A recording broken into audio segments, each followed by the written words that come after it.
اللهم صل على سيدنا محمد الفاتح لما أغلق والخاتم لما سبق ناصر الحق بالحق والهادي إلى صراطك المستقيم وعلى آله وصحبه حق قدره ومقداره العظيم أما بعد.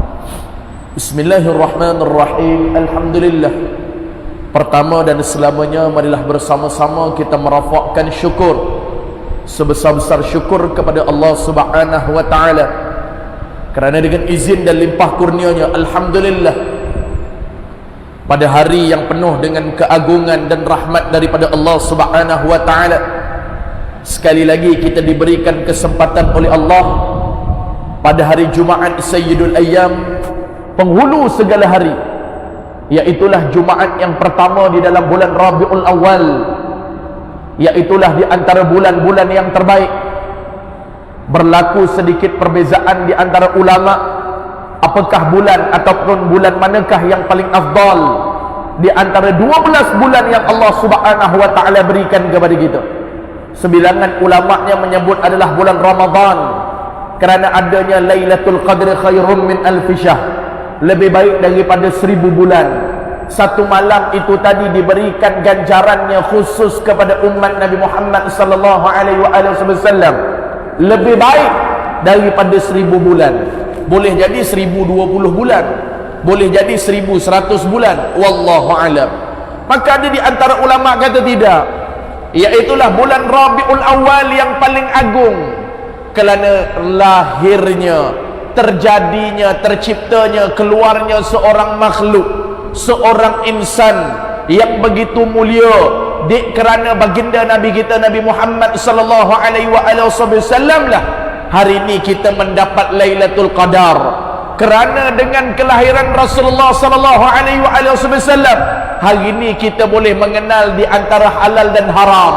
Kita boleh kenal bahawasanya hidup kita di atas muka bumi Allah hanyalah sementara. Kata baginda Nabi sallallahu alaihi wasallam, al-kayyisu man dana nafsah wa amila lima ba'dal maut.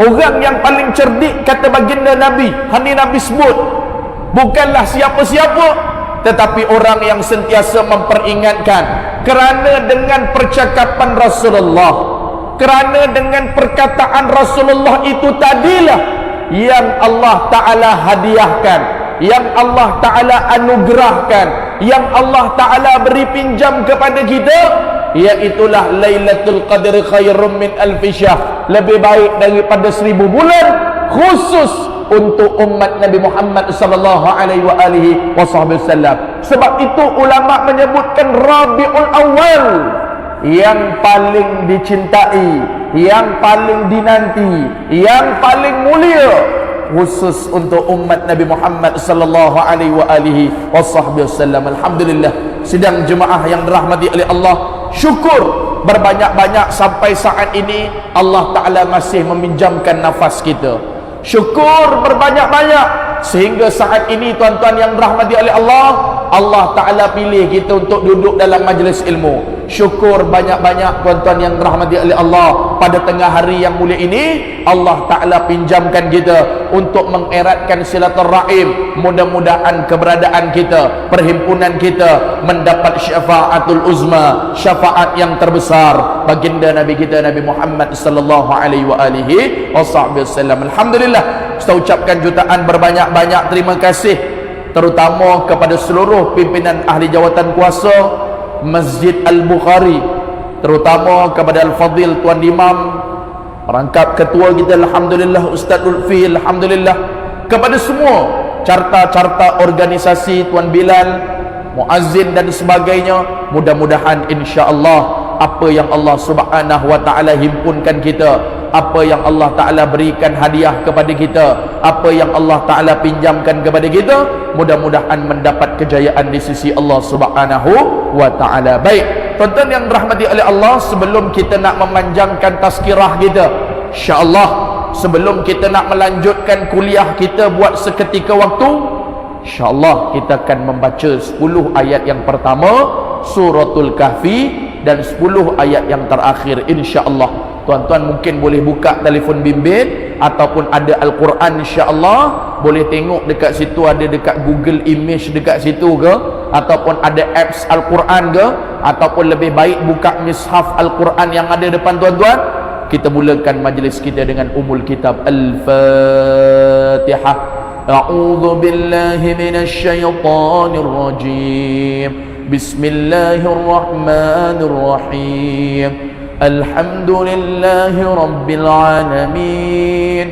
Ar-Rahmanir Rahim. Maliki yaumiddin. Iyyaka na'budu wa iyyaka nasta'in. اهدنا الصراط المستقيم صراط الذين أنعمت عليهم غير المغضوب عليهم ولا الضالين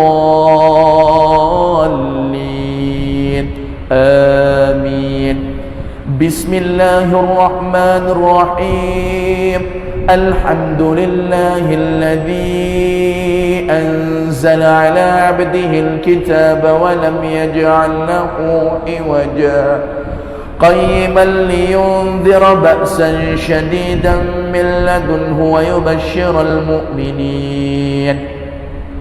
ويبشر المؤمنين الذين يعملون الصالحات أن لهم أجرا حسنا ماكثين فيه أبدا وينذر الذين قالوا اتخذ الله ولدا ما لهم به من علم ولا لآبائهم كبرت كلمة تخرج من أفواههم إن يقولون إلا كذبا فلعلك باخع نفسك على آثارهم إن لم يؤمنوا بهذا الحديث أسفا إنا جعلنا ما على الأرض زلة لها لنبلوهم أيهم أجرا حسنا وإنا لجاعلون ما عليها صعيدا جرزا أم حسبت أن أصحاب الكهف والرقيم كانوا من آياتنا عجبا إذ أوى الفتية إلى الكهف فقالوا ربنا آتنا من لدنك رحمة وهيئ لنا من أمرنا رشدا الذين كانت أعينهم في غطاء عن ذكري وكانوا لا يستطيعون سمعا أفحسب الذين كفروا أن يتخذوا عبادي من دوني أولياء إنا أعتدنا جهنم للكافرين نزلا قل هل ننبئكم بالأخسرين أعمالا الذين ضل سعيهم في الحياة الدنيا وهم يحسبون أنهم يحسنون صنعا أولئك الذين كفروا بآيات ربهم ولقائه فحبطت أعمالهم فلا نقيم لهم يوم القيامة وزنا ذلك جزاؤهم جهنم بما كفروا واتخذوا آياتي ورسلي حزوا إن الذين آمنوا وعملوا الصالحات كانت لهم جنات الفردوس نزلا خالدين فيها لا يبغون عنها حولا قل لو كان البحر مدادا لكلمات ربي لنفد البحر قبل أن تنفد كلمات ربي ولو جئنا بمثله مددا قل إنما أنا بشر مثلكم يوحى إلي أنما إلهكم إله واحد فمن كان يرجو لقاء ربه فليعمل عملا صالحا ولا يشرك بعبادة ربه أحدا صدق الله العظيم. Alhamdulillah, hadirin hadirat yang dirahmati oleh Allah Subhanahu wa taala, mudah-mudahan insya-Allah Allah Taala berikan kekuatan kepada kita, Allah Subhanahu wa taala letakkan kepada kita satu bentuk kebaikan. Mudah-mudahan insya-Allah ia memberi kekuatan istiqamah, semangat kepada kita untuk terus kita memperoleh satu kedudukan yang besar di sisi baginda Nabi kita Nabi Muhammad sallallahu alaihi wasallam. Baik, tuan-tuan yang dirahmati oleh Allah, bila kita bicarakan tentang kepribadian baginda Nabi sallallahu alaihi wasallam, makhluk yang tercukup-cukup mulia. Wa ma arsalnaka illa rahmatan lil alamin. Sebab tu tanda yang pertama untuk kita letakkan kecintaan kita kepada Nabi sallallahu alaihi wasallam, iaitulah yang pertama sekali tuan-tuan, tidak lain dan tidak bukan, hanya kita boleh ikut, hanya kita boleh kenal dengan adanya ulama menunjukkan kepada kita, ulama menerangkan kepada kita kepribadian Nabi sallallahu alaihi wasallam. Sehingga di dalam kitab Syama'il Muhammadiyah menyatakan kepada kita, seandainya Allah Ta'ala izinkan kepada kita untuk duduk di zaman Sayyidina Hasan dan Sayyidina Husin, cucu baginda Nabi sallallahu alaihi wasallam, yang lahir daripada anaknya Siti Fatimah Az-Zahra, yang bernikah dengan khalifah yang keempat, iaitulah Sayyidina Ali karamallahu wajhah. Kata Syama'il Muhammadiyah karangan Al-Imam Tirmizi rahimakumullah ta'ala, kalau nak kenal tubuh badan baginda Nabi sallallahu alaihi wasallam, maka tengok yang pertama Hasan, cucunya Sayyidina Hasan. Kalau nak kenal Rasulullah, daripada hujung kepala sehingga pinggang. Ambil pula Sayyidina Husin radhiyallahu taala anhu, ambil daripada pinggang sampai ke bawah. Maknanya daripada Sayyidina Hasan, iaitulah ambil daripada kepala sampai ke pinggang, ambil Sayyidina Husin daripada pinggang sampai ke bawah, cantumkan dua-dua tubuh ini tadi, maka itulah jasad baginda Nabi sallallahu alaihi wasallam. Diumpamakan bagaimana bidang Nabi sallallahu alaihi wasallam, bagaimana jalannya Nabi sallallahu alaihi wasallam, bagaimana pemakaian Nabi sallallahu alaihi wasallam. Maka tuan-tuan yang rahmati oleh Allah, ketika saat ini kita tidak lagi berjumpa dengan Nabi, tetapi Nabi memberitahu kepada kita yakin dan pasti akan diberikan dua kelebihan, dua kekuatan untuk seseorang manusia, untuk seseorang umat. Ummatin ukhrijat linnas, sebaik-baik umat adalah umat Nabi Muhammad sallallahu alaihi wasallam, yang mengizinkan manusia untuk masuk di dalam syurga Allah, bukan kerana amal ibadah kita, bukan kerana apa yang kita buat, tetapi ia sebagai satu track, ia sebagai satu landasan, ia sebagai satu arah tujuan untuk kita mendapatkannya. Tetapi yang mengizinkan kita, yang membolehkan kita untuk masuk di dalam syurga Allah Subhanahu wa taala, yang pertama adalah rahmat daripada Allah, kasih sayang daripada Allah, dan yang kedua adalah syafaatul uzma, syafaat yang terbesar, syafaat baginda Nabi sallallahu alaihi wasallam. Sehingga nanti tuan-tuan yang dirahmati oleh Allah, ada 10 orang terakhir duduk di padang mahsyar dalam kitab Zahratul Murid fi Aqaid Tauhid, menjelaskan akan ada 10 manusia yang terakhir dihitungkan di padang mahsyar untuk meminta bantuan kepada semua nabi dan rasul untuk mengizinkan masuk di dalam syurga Allah, kerana keputusannya adalah tidak baik, keputusannya adalah masuk di dalam api neraka Allah. Tetapi berminta kepada Allah, siapakah yang boleh membantu kami ya Allah, siapakah yang boleh menolong kami? Maka jumpalah sekalian 10 orang tadi kepada para anbiya, kepada para mursalin, nabi-nabi dan rasul, daripada Adam, Idris, Nuh, Hud, Saleh, Ibrahim, Lut, Ismail, sehinggalah Nabi Allah Isa alaihissalam. Masing-masing mengatakan pada hari ini nafsi-nafsi, sendiri-sendiri, minta maaf banyak-banyak Tuhan, hari ini saya tak dapat nak tolong Tuhan, hari ini saya sendiri pun tak boleh nak tolong kaum dan umat saya, bagaimana saya nak tolong tuan-tuan? Sampailah kepada perkataan Nabi Allah Isa alaihissalam, yang kalau setengah daripada kita panggil Jesus bagi kaum-kaum ataupun penganut-penganut agama yang lain, tetapi di sisi kita panggil adalah Nabi Allah Isa alaihissalam. Nabi Isa kata, jalan yang terakhir alternatif yang terakhir, iaitulah pergi berjumpa dengan baginda Habibullah Rasulullah sallallahu alaihi wasallam. Maka ketika itulah Nabi memberi syafaat kepada 10 orang pemuda tadi untuk memberikan daripada keputusannya di dalam api neraka Allah, maka tempatnya adalah di dalam syurga Jannatul Firdaus. Sebab tu tuan-tuan yang dirahmati oleh Allah, selawat di dalam khutbah Jumaat adalah rukun. Innallaha wa malaikatahu yusalluna 'alan nabi ya ayyuhalladzina amanu sallu 'alaihi wa sallimu taslima.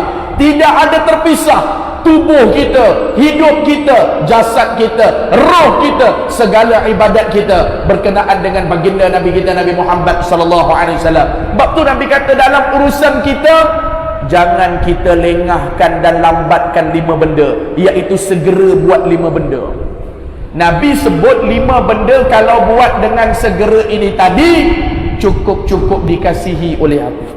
Tetapi perangai segera, perangai kelang kabut, perangai terkocok kacah, perangai semua benda nak buat dengan cepat adalah perangai yang cukup-cukup dibenci oleh Nabi sallallahu alaihi wasallam. Kerana cepat-cepat, kelang kabut, kalut-kalut, perangai iblis laknatullah.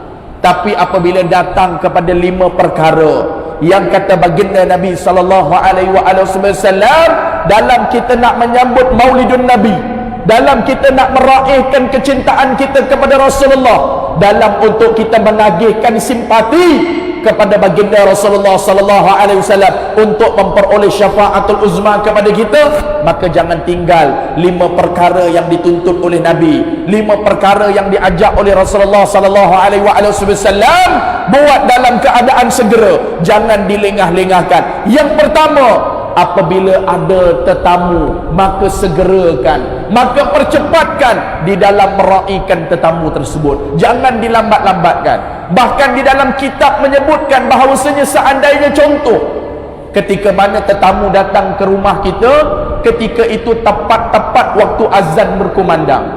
Buat contohlah, tetamu datang pada siang hari, contoh biasanya tetamu datang ni siang, waktu zuhur. Ketika itu kita sudah bersiap sedia untuk pergi solat zuhur berjemaah. Tetamu datang ke rumah kita, kata ulama di dalam mazhab Syafi'i, di dalam kitab pedoman solat berjemaah karangan almarhum Tuan Guru Haji Abdul Rahman Pondok Lubuk Tapah, dimaafkan, diuzurkan daripada menunaikan solat fardu zuhur berjemaah, layan tetamu.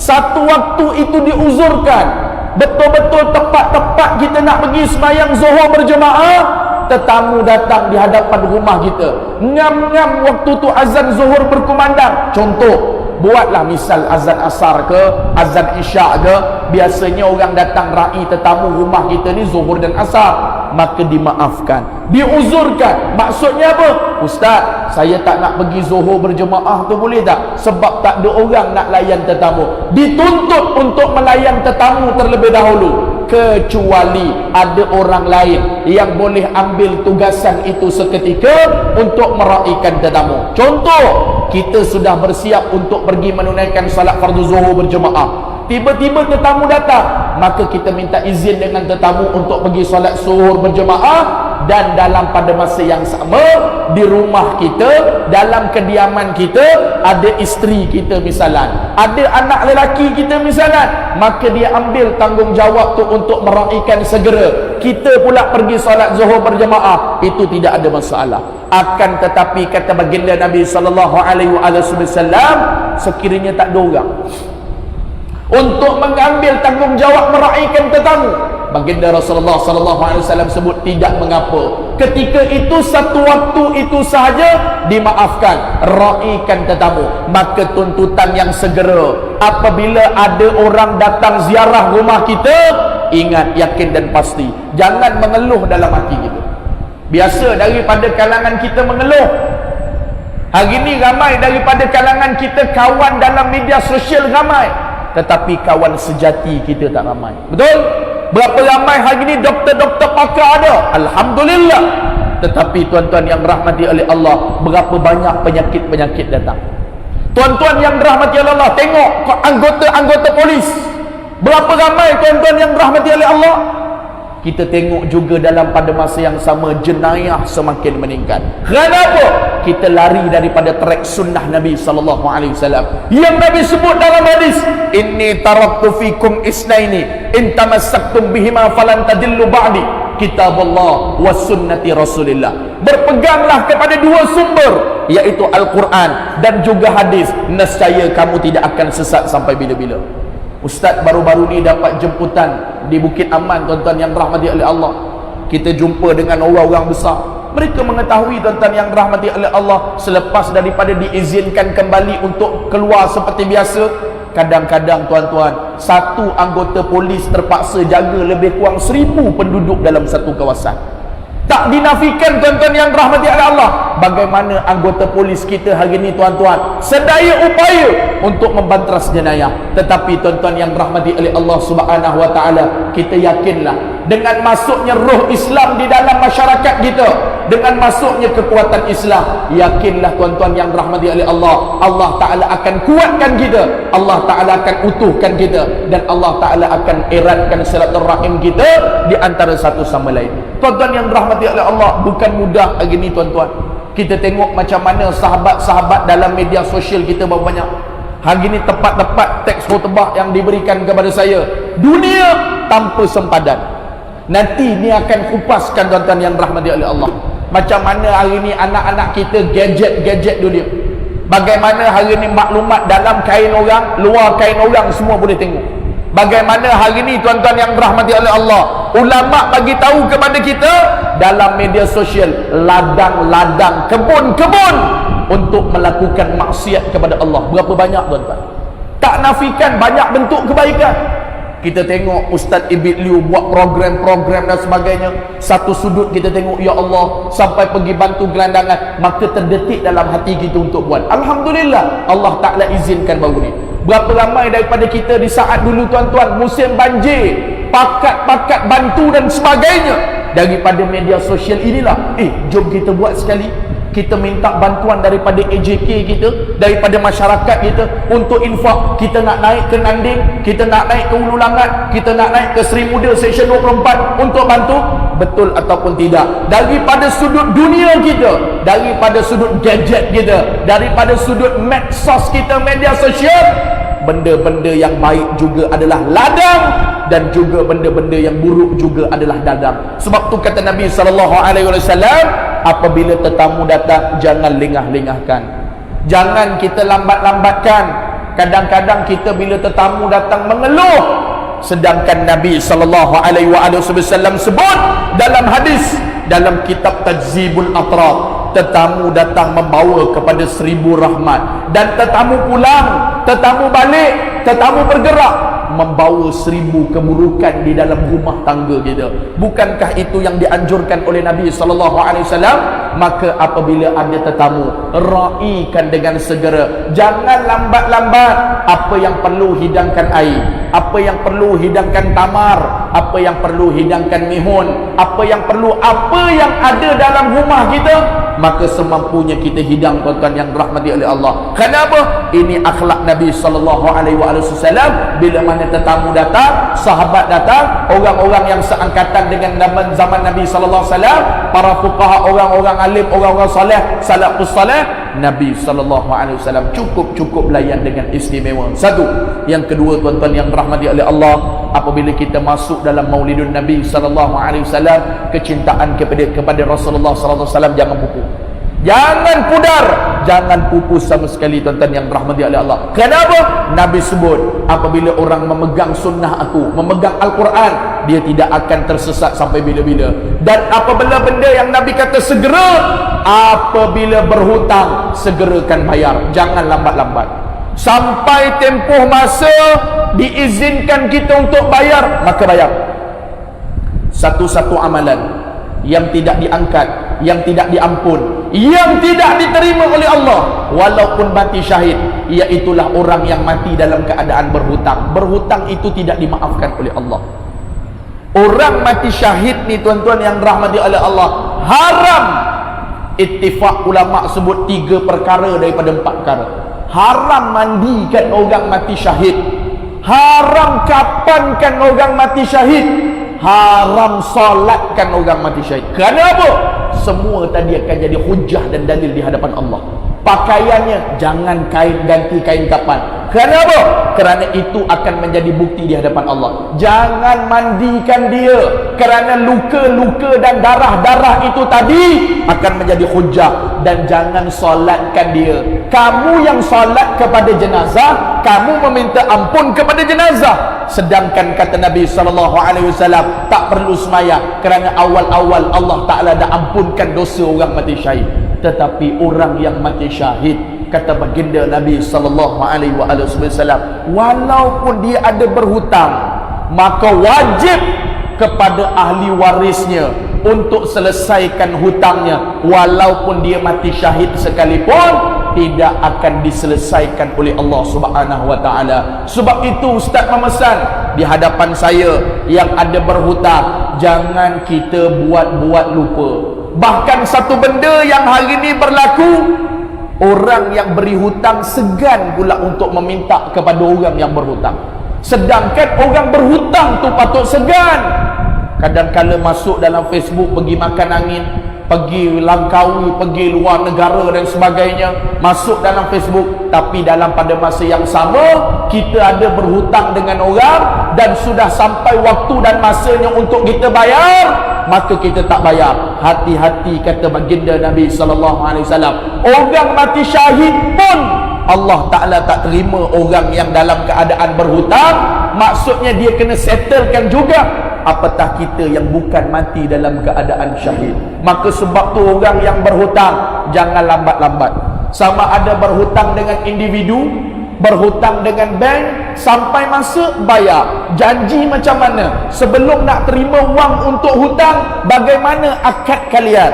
Ustaz, saya nak pinjam RM5,000 boleh tak Ustaz? Saya ada nak running satu perniagaan lah Ustaz, ada masalah sikit berlaku lah. InsyaAllah kalau Ustaz boleh bantu. Macam mana kiranya? InsyaAllah Ustaz, ini dah masuk bulan 10 kan, akhir bulan 10 ni saya bayar 2,500, akhir bulan 11 saya bayar 2,500. Maka sampai waktunya tuan-tuan, jangan kita melambat-lambatkan. Kerana orang yang mati dalam keadaan berhutang, ruhnya tidak diangkat oleh Allah dan ruhnya tidak diterima oleh Allah SWT. Maka segerakan bayar hutang.